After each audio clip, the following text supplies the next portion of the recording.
Selamat berjumpa lagi Bapak, Ibu, rekan-rekan muda dan juga anak-anak yang terkasih dalam Selamat Berefleksi kali ini. Bersama kita akan membaca dan merenungkan Kisah Para Rasul 7 ayat 55 sampai dengan 60 pada saat ini. Sebelumnya mari kita bersatu di dalam doa. Allah yang maha baik, kami mengucap syukur untuk kasih-Mu yang besar, yang melimpah di sepanjang kehidupan kami.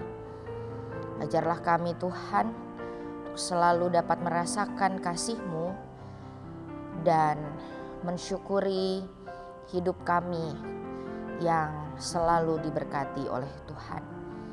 Di dalam firman kali ini kami mohon hikmat dan pengertian serta keberanian untuk dapat melakukan firman-Mu dalam keseharian kami. Di dalam nama Tuhan kami Yesus Kristus kami berdoa. Amin. Kisah Para Rasul pasalnya yang ke-7 ayat 55 sampai dengan 60 demikian. Tetapi Stefanus yang penuh dengan Roh Kudus menatap ke langit lalu melihat kemuliaan Allah dan Yesus berdiri di sebelah kanan Allah. Lalu katanya, sungguh aku melihat langit terbuka dan Anak Manusia berdiri di sebelah kanan Allah. Maka berteriak-teriaklah mereka dan sambil menutup telinga serentak menyerbu Dia.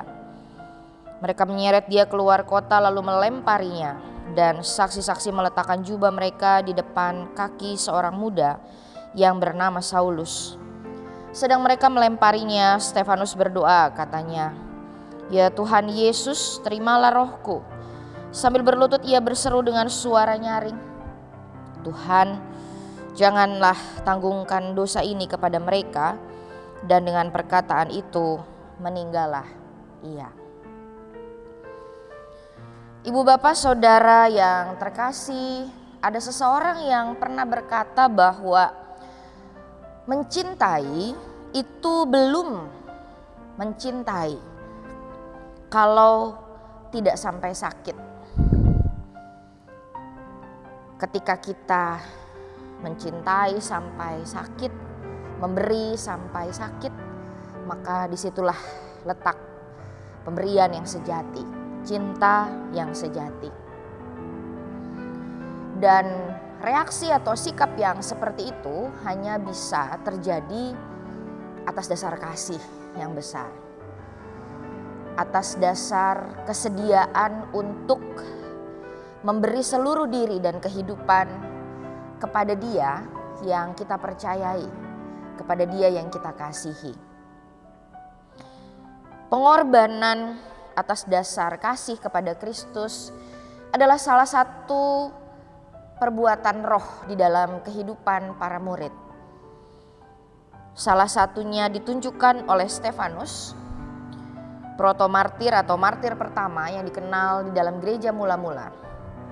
Salah satu dari 7 diakon dalam gereja perdana yang pada saat itu berdakwah di hadapan majelis Yahudi mengenai Kristus. Oleh karena kesaksiannya, dia mendapatkan dakwaan. Dia didakwa karena penistaan agama, dan di dalam pembelaan yang dia lakukan, dia dituduh dengan rupa-rupa tuduhan penyesatan. Tetapi kuasa Roh yang Kudus menguasai Stefanus sehingga dengan berani dia bisa membela Kristus di hadapan semua yang menyerang. Apa yang dia lakukan, keberaniannya didasari oleh kasih kepada Yesus yang ada dalam hatinya, membuat dia kemudian diadili lebih kejam dan dia dilempar keluar sebelum pada akhirnya mati dihukum rajam. Jika melihat pada kisah ini, Bapak Ibu Saudara, kita bisa melihat bahwa ketika seseorang menyatakan apa yang benar dan menegur yang salah, orang bisa bereaksi banyak hal. Tetapi kebanyakan orang yang mungkin terusik oleh karena kebenaran yang diberitakan, akan membenci orang-orang yang memberitakan soal kebenaran. Kebenaran itu akan selalu mengganggu bagi orang-orang yang ingin dibelenggu. Sehingga kemudian orang-orang yang tidak menyukai Kristus, tidak menyukai juga murid-murid Kristus, maka kemudian saat itu banyak orang menjadi marah dan mencoba membungkam kebenaran.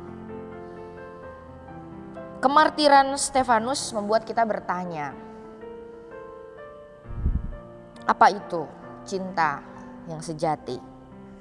Cinta yang sejati membuat kita berani untuk membela dan mengasihi mereka yang kita kasihi dan kita cintai. Stefanus rela melakukannya karena yang pertama, dia tahu bahwa Yesus Kristus adalah jalan, kebenaran, dan hidup. Dan dia menyerahkan seluruh kehidupannya bagi Kristus yang dia yakini sebagai sang kebenaran. Namun itu kemudian membawa dia pada satu risiko yang besar untuk kemudian bersedia menyangkal diri dan mengikut Yesus sampai dia mati. Tapi kemudian kita melihat juga ada orang-orang yang takut pada Kristus. Ada orang-orang yang takut dibungkam dengan kebenaran. Kita bertanya pada diri kita sendiri, apakah kita juga mungkin sering terganggu dengan kebenaran? Sehingga kita membela yang salah, lalu kita malah menekan mereka yang mencoba membuat kita menjadi orang-orang yang lebih baik. Menegur kita untuk berbuat lebih baik. Menyatakan kesalahan-kesalahan di dalam kehidupan kita. Atau mungkin karena rasa tidak nyaman dan terusik. Atau mungkin kita tidak ingin apa yang gelap di dalam kehidupan kita terkuak. Dan kita merasa malu, kita mencoba membungkam kebenaran itu. Di manakah posisi kita di dalam peristiwa Stefanus yang mati? Apakah kita ada bersama-sama dengan Stefanus yang berdiri di pihak Kristus, di pihak yang benar? Atau kita ikut-ikutan menyalahkannya, berdiri bersama dengan Saulus pada saat itu dan setuju bahwa Stefanus layak untuk mati? Yang kemudian kedua, Bapak Ibu Saudara, yang harus kita renungkan adalah apakah sebagai orang-orang yang mengaku kita mengasihi Yesus dengan segenap hati, jiwa, kalbu, dan kekuatan kita bisa tetap berbuat benar meskipun ada risiko yang harus kita pikir. Nyawa yang menjadi taruhan. Seberapa jauh kita berani? Seberapa jauh kita mampu tetap berbuat jujur di dalam pekerjaan kita? Seberapa jauh kita mencoba menghindarkan godaan-godaan untuk korupsi atau kolusi dan nepotisme? Seberapa berani kita mencoba menggembalakan satu dengan yang lain supaya orang tidak tersesat jalannya?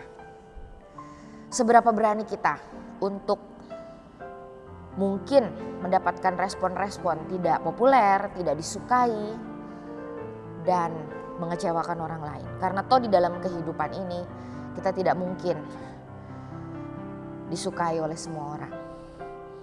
Nah, karena itu Ibu Bapak Saudara yang terkasih, mari dalam kita merenungkan dan menyiapkan diri kita menyambut kenaikan Kristus ke surga, Roh Kudus sebagai Sang Parakletos yang menolong dan memampukan itu kiranya boleh hadir dalam hati dan kehidupan kita untuk memberikan kepada kita keberanian dalam ujian-ujian kehidupan, sama seperti yang juga sudah dihadapi oleh Stefanus dan martir, yaitu para murid Kristus pada saat itu.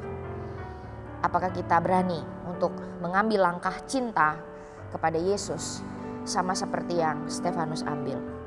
Selamat merenungkan firman Tuhan. Mari kita menutup di dalam doa.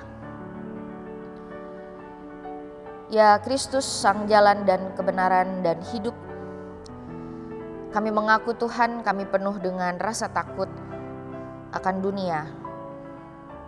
Dan seringkali kami tak mampu berpihak pada kebenaran. Berikan kepada kami kekuatan di dalam dunia ini, agar kami berpihak kepadamu. Demi-Mu ya Allah, kami berdoa memohon pertolongan. Amin.